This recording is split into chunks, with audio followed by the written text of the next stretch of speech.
Inabangan at tinambangan ang isang dating barangay kagawad sa Pateros. Tinangay rin ng mga nakamotorsiklong salarin ang bag ng biktima na may laman daw na kalahating milyong piso.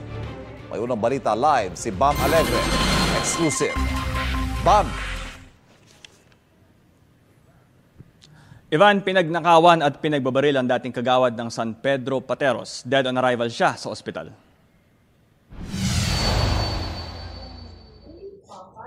Kuha ito ilang sandali bago ang pananambang sa isang rider ng pulang motorsiklo sa Pateros noong Biyernes. Ang biktimang si Mark Herman Tanya, nanungkulan noon sa barangay San Pedro ng Pateros bilang kagawad. Pag-alis niya sa kanilang bahay bago mag-alas 10 ng gabi, nahagip sa CCTV na sinundan si Tanya ng riding in tandem.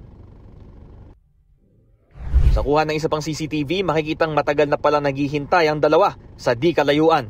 Pauwi siya galing sa amin at may sumunod sa kanyang motor.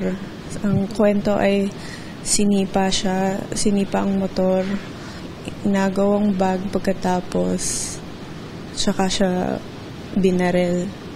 Mula Pateros, sa bahaging ito ng Barangay Ususan sa Taguig na abutan ng mga suspect ang biktima.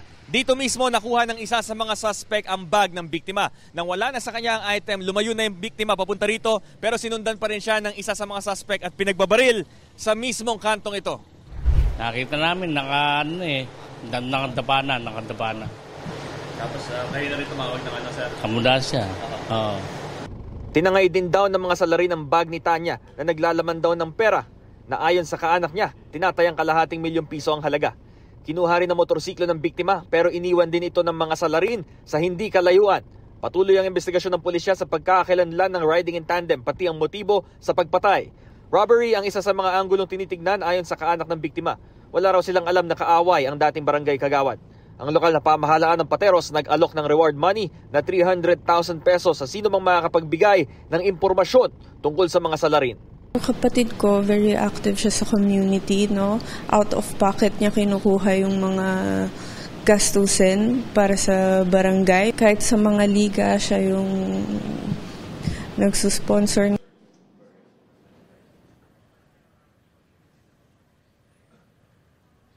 Ivan, nakaburol ang biktima at ililibing sa Sabado. Ito ang unang balita mula rito sa Pateros. Bam Alegre para sa GMA Integrated News.